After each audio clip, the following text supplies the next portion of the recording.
What is going on, party people? It is your boy Mr. Mild, aka Zack, which is appropriate for this video because this is the first official episode of Zack Yap. Now, what is Zack Yap?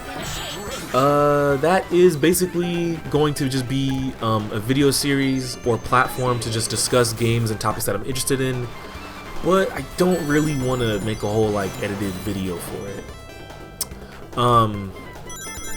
And for the first series in that episode, I will be talking about the game you see on screen, which is Dr. Robotniks Ring Racer. Now, what is this game?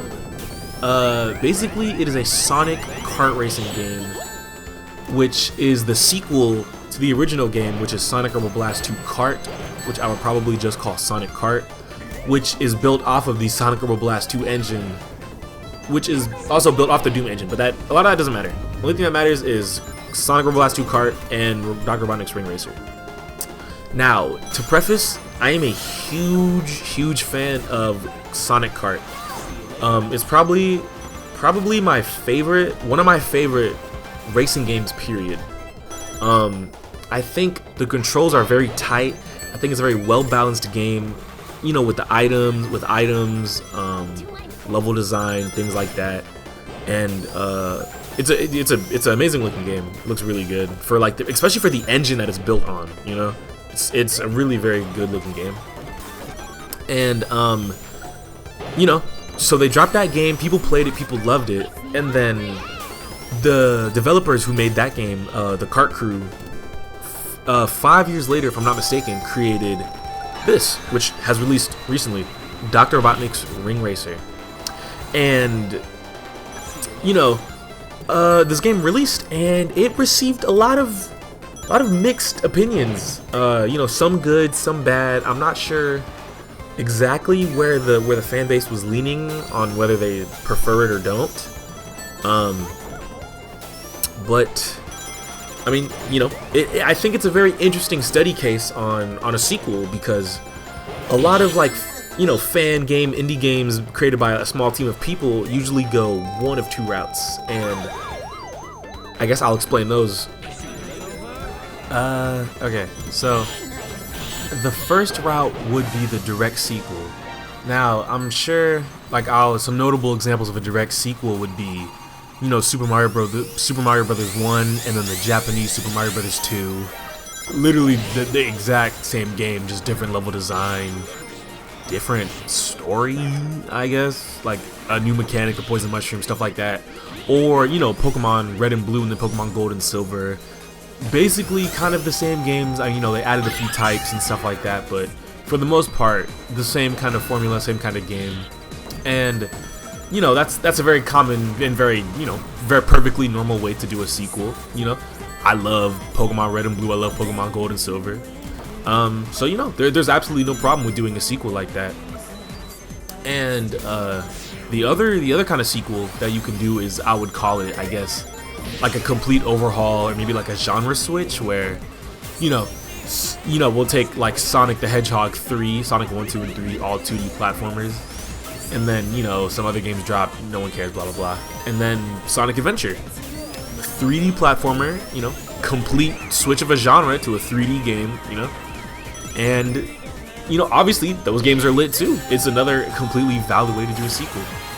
But why I think Ring Racer is such an interesting study case is that I wouldn't really say it does either. You know, obviously it's not a genre switch, you know, it's still a kart racer, 2D, blah blah blah.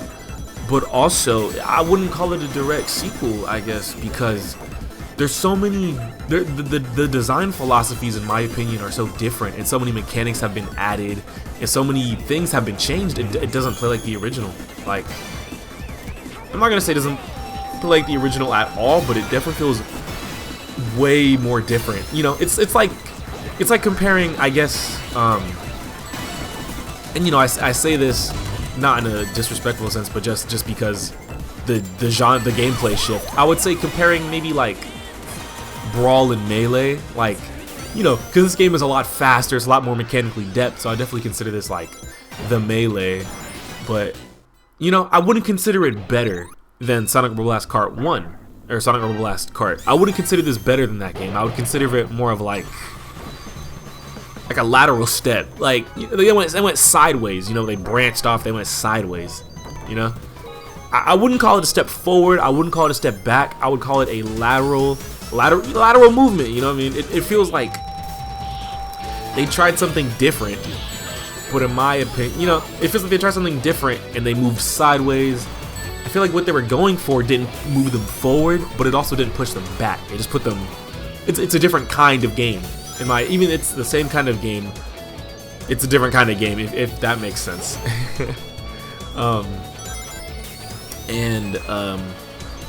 You know, I do want to clarify a few things. I don't know if I've already said this. I am playing on the 2.1 version, so I know there's a lot of issues with the release launch 2.0 version, and I guess I'll cover those really quickly.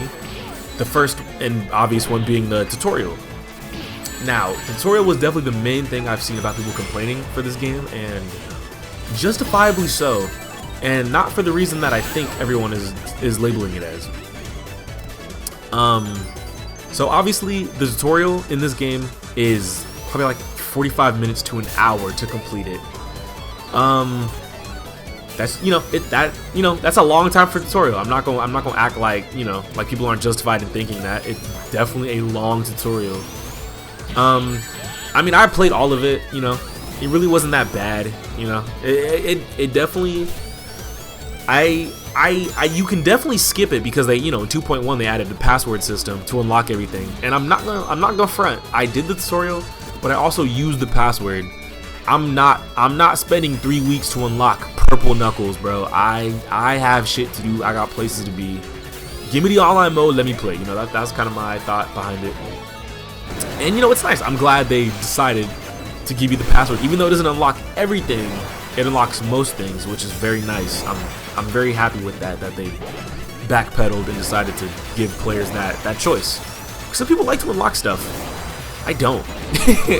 You know, like the best way I could explain it is like if in Super Smash Brothers, like if you want, like you would have to unlock every character and every costume and every stage, but not in the general way of just like playing the game, but more in the sense of like you got to complete the arcade mode or the challenge mode on like hard difficulty with taking less than 10% damage, and then you get Roy's fourth alternative color, and you got to do it again with Luigi to get Mario's third. Like, you know, it's very out of the way to unlock stuff, and I'm very glad they allowed you just to do a password and just get around with it, because ain't no one trying to really do that. I'm not really trying to do that. Other people is, but neither here nor there. So, you know, obviously the tutorial and the unlocks were points of contention, but that's not what I want to talk about. I want to talk about... Okay, so I guess the best way I can explain it, and after I explain it like this, you could honestly click off the video, but what I will say is that this game adds a lot of interesting mechanics. This game has a lot of new mechanics, a lot of very interesting mechanics, but I feel like these mechanics were added to solve problems that they created. And you know, that's basically my point of the video. You can click off now, you can play the game or not play the game, but I guess to get into more depth about how I feel about this, I will talk about a mechanic that I really like in this game, and I think it really emphasizes how they made this game more in depth in a good way, in a very good way that I like, and that would be the ring system. So as you can see, you know, there's a ring counter at the bottom. You have a max of 20 rings that you can hold, and you know, getting hit by items, you lose rings. But the more interesting part to me is that while you have no items, you can spend your rings, and when you spend rings, you speed up. You get a speed boost. So instead of like traditionally like Mario Kart or the other racing games where you need, you know, if you hold a max amount of rings, you go to top speed. You have to spend rings to get a boost, which I really like. It's just good. It's good management, in my opinion. On top of the game, it's not something you have to think hard about during the game, but it is something you have to consider, because if you are low on rings or if you have 0 rings, you can get popped by like anything. You don't even need an item. If another character touches your cart while you have 0 rings, you get launched. You get hit like you got hit by like a torpedo or any like Koopa shell or something, which I like. It's really interesting depth, and it's very interesting because along also with item boxes, there's item boxes. You get your regular star power-ups, your booster pads, and all that. There's ring boxes, which is very nice because if someone gets the item box, you can follow up right behind them and get the ring box. So you don't miss out on everything. You still get a ring box. And a lot of those items, when you get the ring box, you can use it to speed yourself up and continue a ring count. So at least, even if anything, you can get a ring booster and still keep yourself in the game. And it's just really interesting. Those mechanics and those decisions you make are so interesting to me, and I really like it. Now, what I don't like is another mechanic they've added, which is the momentum system. And if you've played any Sonic game, this is not mind-blowing information. So this was not in the original game, but they have added it to where, if you go up a slope, or you go down a slope, you gain speed. You go up a slope, you lose speed. Just like a Sonic game. But I don't think it fits this kart racing genre, and specifically, I don't think the way they implement it works with this game. I don't have a problem with going downhill. Downhill gives you a lot of speed, and it's really thrilling. And it's cool. But going up the hill, it can cut a lot of your speed. And the reason in the tutorial they tell you to use the rings is to go up hills. Now, I don't have a problem with that. My problem is that I feel like you go through rings so generally between getting hit by items or using it to like go up inclines. Sometimes there's points where you literally just don't have any rings and you cannot get up a slope, and it just, it cuts the pace because it's a kart racer. You want to keep going forward, you want to keep going fast. So sometimes there's literally just barriers of entry to go up slopes, and you just if you don't have the rings, you can't go up those slopes. And I don't like that. I think it's I would prefer that they just make I think their best solution, in my opinion, with that, just tone down the momentum.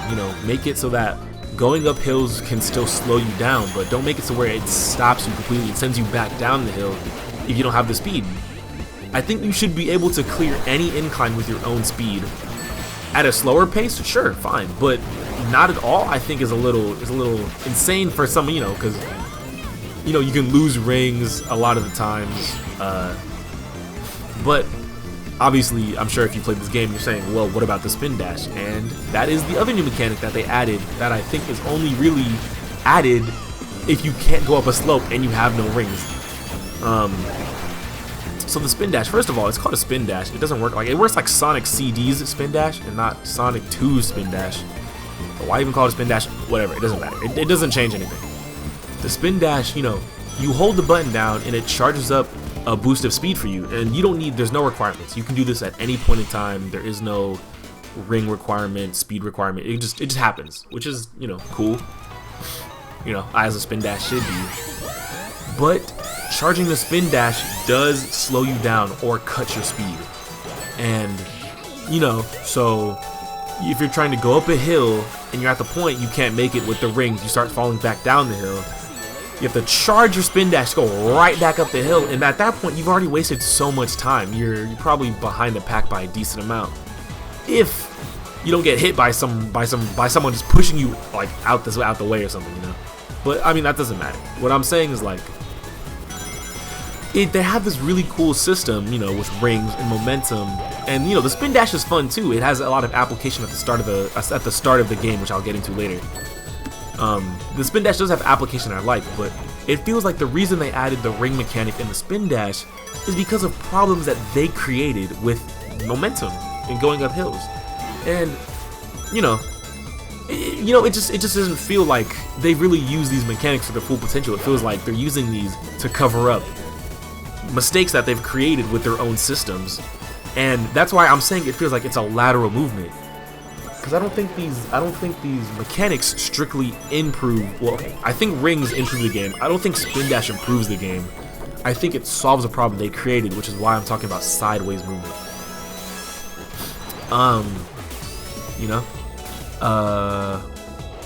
So yeah, I think if you just tone down the momentum to where you can't lose all of your speed but just slow you down, I think it'd be perfectly fine.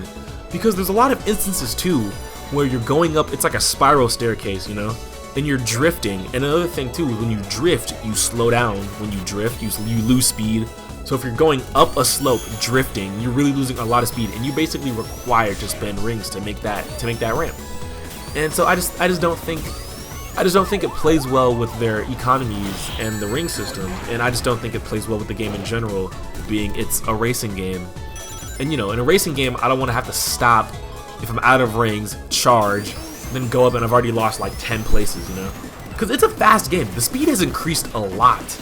It's not the same speed as Kart 2. It's a lot faster, and that also has to do with you being able to go down hills, which I like. I really like it. But the way they've designed levels definitely doesn't make it as fun as it can be, and I'll get into that in a second.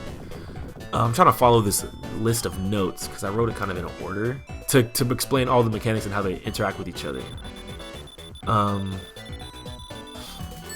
So actually, you know what? Okay, this does lead into it. Okay, so momentum, going down the hill, the top speed of the game has greatly increased. But obviously, the fact that you go so much faster now, you know, they'll put these like giant ramps where you gain a bunch of speed, and then they'll put very sharp turns at it. And with the game controlling a lot looser than Sonic Kart 2, sometimes you just can't clear these. And you know, this game is also, in my opinion, notorious for not having a lot of rails, you know, a lot of bottomless pits. You know, I think this game has more bottomless pits than Sonic Advance 3, and that's saying some shit. So, you know, you're going down at max speed, and then there's like a turn you can barely react to, and then you just fly off of it.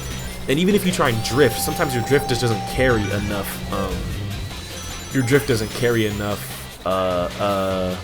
Control to make that turn, because it feels very loose. It feels like you don't have complete control. And that's where another mechanic they added comes in, and that is the brake drift. And basically what that is you know, any Mario Kart game you've played, you know, there's a brake button, a reverse button. So if you hold the gas button, the brake button, and the drift button, this gives you a sort of a sharp drift. I don't know how to explain it in similarities or anything, but basically it just gives you a sharper drift, which is nice. I like the sharper angle it gives you, and it does work in a lot of the situations where you need to slow down and drift. But the problem is that you shouldn't need to slow down in the first place in a kart racer where you want to keep going forward. There shouldn't be, I don't think there should really be a moment where you want to slow down. It, you know, it really, it's like, you know, you want to keep going forward, you want to keep moving, keep up your pace.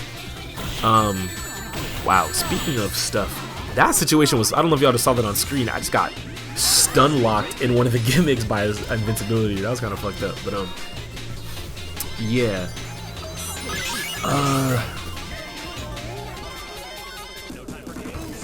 But yeah, so the brake drift allows you to make sharper turns, but it slows you down just kind of in the sense of like how the spin dash slows you down. And it's just, you know, at that point, I don't want to slow down, and like I'll just try and let go. You know, I would rather let go of the gas and try and just make my turn that way than slow down completely and make a drift turn. And it's just, you know, these another sense the system is just trying to fix itself with a mechanic instead of just fixing that system in the first place. And you know, it's just, you know, instead of adding all these mechanics and stuff, which I'm not saying these mechanics are bad by any means, it's just I'd prefer them in an environment where I can use them to express my play style instead of using them as a required means to progress through the level. And you know, it's really easy to fix this. Just make the general controls tighter. I think this game plays very well when you have a speed item like the invincibility star or the booster, because you have so much control. Like when you have the invincibility, your character is just so much tighter in sense of controls and drifting and turning, and it's just like, I think that's how it should feel on default, because or at least not on default, but it should be a lot closer to that instead of the looser feel that they've elected to go for. And you know, it's in like you know, it's not like a sunken fallacy. I see all the solutions to the problem. They just, you know, they just have to admit it and change it, but I don't know if they will. You know, because I heard even letting people get the password systems, I heard, was kind of like contentious for them. So I don't know if they'd be willing to really change a lot of these systems. And you know, speaking of the looser controls, the physics are a lot more intense. No, that's not the right word for it. The physics are a lot. I guess the word looser would be the most appropriate word for it, because, you know, let's say you get hit by stuff and get hit. You know, you get hit by another player that has a heavier weight, or you get hit by an item. You can, and you know, with the speed increase, you can get launched across the screen. And I've definitely had it happen to me and happen to other players. You'll get launched so far, you just get stuck in like some collision, just because of how like far you get launched. It's like in a weird part of the map. And you know, obviously, I don't think it's a problem for the most part. But the one thing I do have a problem with is that with these looser physics, some items, and from what I can see, it's really only the invincibility item. The amount of hit stun you can get into in this game can be like insane. Like getting hit by someone with invincibility when you have, I don't know if it's 0 rings or like even with rings, but you will be in hit stun for a solid 5, 6, 7 seconds. You know, if you ever got hit by a blue shell in Mario Kart Wii, it's like twice that length. It's insane. It's insane how long you can be like in hit stun from one item, and it's just, I think that should be changed. That's not the biggest gripe I have with the game, but I do think it's something I wanted to bring up.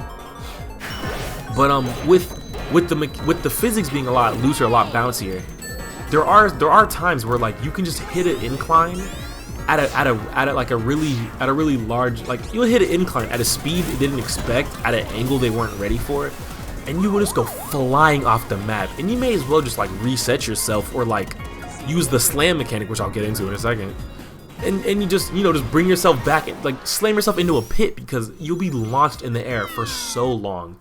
You may as well just reset your character, or just slam into the ground and like kill yourself. Or just slam into the ground and like you know, reset your position. And obviously, being launched in the air is a common occurrence. And what they did add is another mechanic. Oh my god, who would have guessed it? And this is called I think it's called the fast fall. I've been calling it fast fall because it works like a fast fall from Super Smash Brothers. Basically, you hold the triangle button, and your character just, you know, character slams to the ground. And I actually really like it. I actually really like the fast fall mechanic too. I think its application allows for a lot of verticality in these games, which, you know, a lot of these kart racers, you know, it's just the horizontal axis. You're not worried about stuff from above and below. But with the fast fall, if you get appropriately launched off a ramp and you react accordingly, you can if you get launched off a ramp and you act accordingly, you can save yourself some seconds, because sometimes there'll be like a spike on the roof, or like springs, and they'll bounce you and they'll slow you down a little bit. But if you react accordingly and you stop, you can avoid those and keep your momentum and keep your speed up. And I really like it. I think this game does go for a lot of verticality, and I really do enjoy that about this game.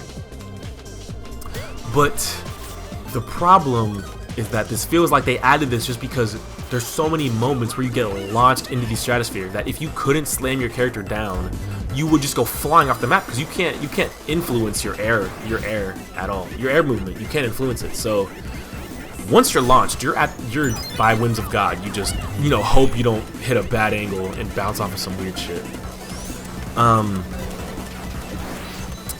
There's definitely an example of where this is like at its worst, and I think it's Flying Battery Zone. Now, Flying Battery Zone has a lot of design mechanics that I'm gonna get into that I really hate.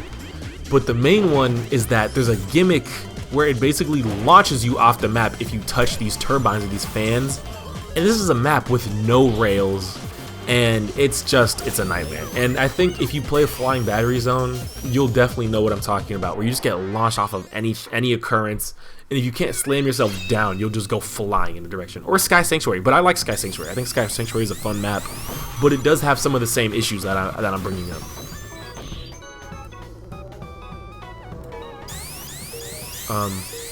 Okay, now for a mechanic that I think is just fully good and doesn't have any problems and only benefits the previous gameplay systems in this is the start of a race. Now, if you've played Sonic Riders, I'm sure you're familiar with this concept, but at the start of the race, you know, you can move around, you can interact with other players, but you cannot go past the line, because if you do, you'll get electrocuted and you'll have a slow start, basically. Oh, it's a little online glitch. And you know, you'll have a delayed start if you touch the goal line before the timer is up. Now, what I like about this is that you can interact with other players. You know, in Sonic Riders, you just go forwards and backwards. There's not really more to think about it. But in this game, you can interact with other players. So, you know, if someone is like trying to charge up and get a perfect start, you can run into them and mess up their start and actually kill them if you push them off the map or into the electric stuff. And I had a field day with that. That was probably some of the most fun I've had, is just killing people at the start of the race, just because like I'm just trying to be an asshole. And I love that. I think it's super fun, and it's a really good way to evolve that system in Sonic Riders. And I think that they executed on that beautifully. I wouldn't change anything about the start. Hell, even some maps you can drive backwards or look around for like item boxes and capsules, which is mostly just rings. But it's nice that, you know, if you're on top of your game and, you know, you're confident in your ability to hit the start, you can get extra rewards, extra goodies, and you know, I really like that. Now, there are a few levels in which I think that the start of the race can be kind of confusing, because you kind of have to drive out of your way to find it. But honestly, it's really not that bad. It's really not that serious, and so in my opinion, I really like that. That is a fun mechanic. I love that. And I guess the last main not design mechanic, but like gameplay mechanic, is that a lot of the shortcuts now are locked behind something I'll call a booster gate. And basically, if you see like any like electrical fence that's like glowing, it's like glowing, and it's like it'll be like in an obvious like spot that looks like it'll give you a shortcut. That is a booster gate, and basically you can only, like right there, that red and blue thing on the right, that was a booster gate, and you can only access those if you're in a boosted state, which, you know, you get by invincibilities, speed shoes, and stuff like that. Now, I don't hate this idea, but I feel like a lot of interesting shortcuts that were like in original levels in Robo Blast Kart have now just been sidelined to only being accessible if you have boost. And I see the idea behind it. You know, most players are only getting boost if they're like behind, so, you know, it helps people who are in higher positions, like 10th, 11th, 12th place. They can take those shortcuts that first and second and third probably will not be taking and catch up. And I like that. I think it's a good idea to help with you know, players who are falling behind. You know, instead of rubber banding them or something weird like that, you know, give the players behind a chance to use their skills to progress up if they know the maps or if they execute on it right. And you will definitely be getting there's so many items that you get in these later places, and I know because I'm Dookie Dog Buns at this game, that will just let you boost between the fireball, invincibility, shoes. You'll be getting a booster item, so there's a high chance you'll be doing this. So I do like the application. I do like the way that they designed it. I think it is kind of, you know, it kind of sucks that if you're in a higher place with no booster item, you just can't take these shortcuts. But, you know, if you're in first place, you don't need them in the first place. So I definitely understand the design philosophy, and I do enjoy it. I like it, and I use them a lot because I'm usually not in a good spot. So, you know, I enjoy them. And just like some quick things I want to list off too. These are like the last few mechanics I want to go over. And there's, like I said, they added. I know I've been rambling for like 30 minutes. They added a lot of mechanics. But these ones are just quick ones I just want to talk about.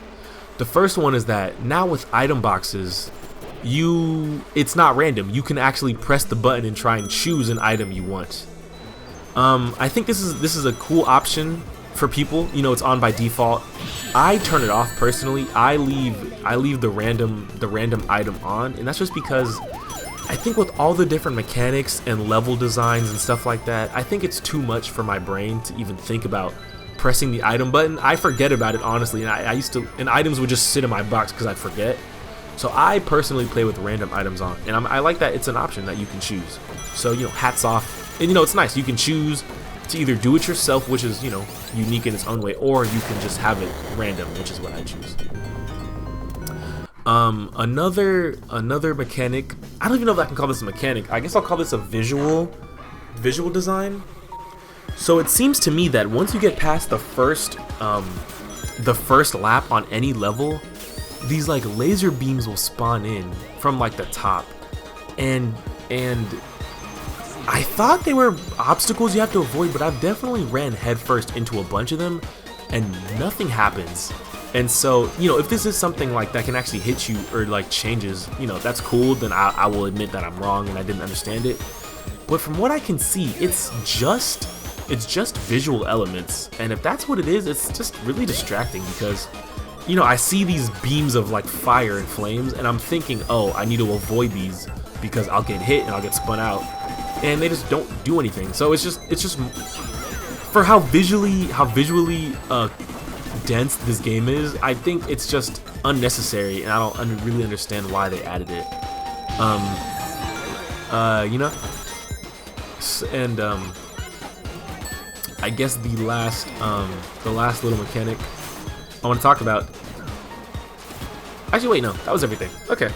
So then now the other really important pressing matter, which I think regardless of everything else that I've said, if they could work on this and fix this game would clear the original in my opinion. But unfortunately, well, I guess I'll talk about it. The level design, the level design and the maps design. The level design is a lot more chaotic.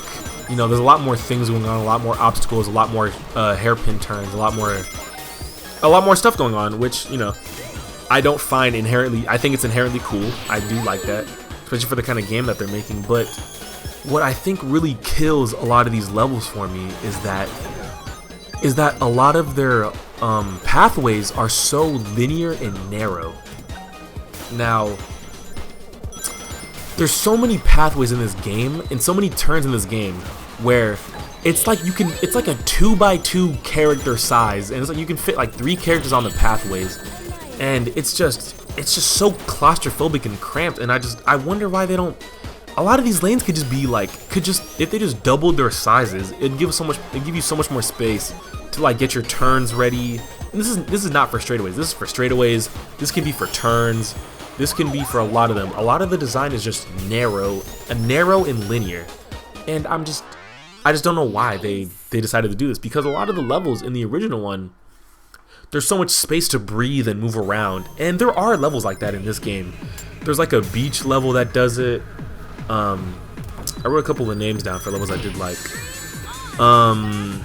There was one in specific, Gust Planet. I think Gust Planet is the perfect level, honestly. And I think if a lot of levels were designed like Gust Planet, which was designed, I think, like the original, it plays a lot like an original level from the first game, which it may as well be. I don't even know. I think it'd be fine, but a lot of these levels are so narrow and tight, and a lot of maps just don't have rails where there should be rails, you know? Now, I'm not saying make it a fucking like assist lane in bowling, you know? I don't need rails everywhere, but there can be a lot of like just evil turns where there's just, you're going 1,000,000 miles per hour down a slope and you can't see anything, and there's just like a two pixel turn with no rails, and you just go flying off the map. And you know, if you learn the maps, obviously you can circumvent this, even though I still think it's a problem. But a lot of like my first times playing these maps was just unenjoyable because of how many of the turns are so tight and narrow, and how many bottomless platforms there are, and how many speed items are. There's so many booster speed items now because of the booster cuts. So you want to go fast to hit the booster cuts, and then there's these turns that go 90 degrees in 2 seconds, and it's just it doesn't blend. It really feels like they're contradicting themselves in design, and I I think they could just fix a lot of it. Just add a few more rails to these maps, and then just make the turns or the lanes like bigger, so you have more space to move around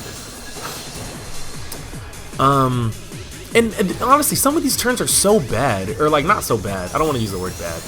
A lot of these turns are so sharp that they just put springs on the walls, so you just go bouncing the other direction. Sky Sanctuary is the perfect. I like Sky Sanctuary. Don't get me wrong. That map is fun. I like it. But I mean, geez, there's so many sections where it's like sharp turn, spring, bottomless pit, no rails, and it's like what's, and it's like not just that one. It's a lot of them that do that, and it's just like, what was going on? Because I know they can make good levels because they made good levels. So, you know, I don't know if it was for the sake of making like the game more complex, harder, more challenging, but it really, a lot of these levels I really could have thought I enjoyed more if they just made them a lot more lenient with, you know, their size and their spacing. And honestly, that's my thoughts on the gameplay and the design. I do also want to go over a few sorry, I do a little cut. So yes, those are my main thoughts on the gameplay and the stuff. And I will say, you know, I really only play this game and the original one. I play it for the online and the time attack. You know, I don't really do the Grand Prix against CPUs. I don't do the story mode if there is one. I don't do a lot of the challenges. So, you know, if those are things you wanted to hear from me, sorry. It's just not really how I enjoy this game. I enjoy this game and most other racing games by doing time attack and online. So that's, you know, if I'm saying things that you may not agree with, those are the merits that I'm judging them on. Also, I don't know what happened on screen right there.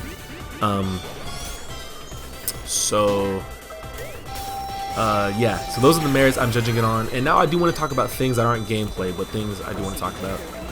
First things first, the visuals. The graphics are such an upgrade. It is a marvel to look at this game. And the fact that they got this running on the Doom engine is such a beautiful looking game. It's so much detail in the sprites. The backgrounds look amazing.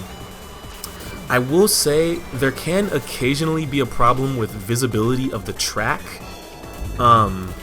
Sometimes they'll kind of blend in like the track color and like the wall color. There was one ice map. It wasn't the one on screen, but there was an ice map where it was literally like blue walls on blue floor, and I couldn't see any of the turns for the life of me.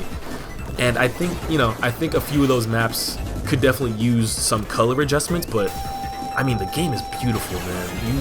You can't deny the art style at all. And one thing I will say that I definitely needed to adjust from the game is a lot of the dithering. You know, it's a Doom game, so there's a lot of dithering, a lot of like shifting textures. I would highly recommend turning on VSync, because VSync is off by default.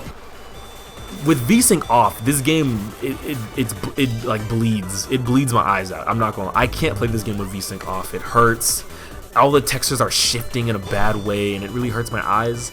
But once you turn V-Shift on, in my opinion, everything's smooth. You know, vertical sync. You know, everything smooths out. Everything looks better. But I highly recommend turning on VSync in the settings. That really helped my my eyes with the game. If you're struggling playing the game, if you can't look at the game too much, but with your eyes hurting, I would definitely recommend turning on VSync. That saved this gameplay for me. The music, I don't want to speak too much on the music because a lot of the songs in this game are not, you know, originally composed for it. A lot of them were taken from other games, but I think almost all of the tracks they have chosen perfectly fit the map or the tracks that they're on, or are just bangers in general. And you know, I'm hoping they drop an OST, just a collection like they did for the first game, just a collection of all the songs that they've used in the game.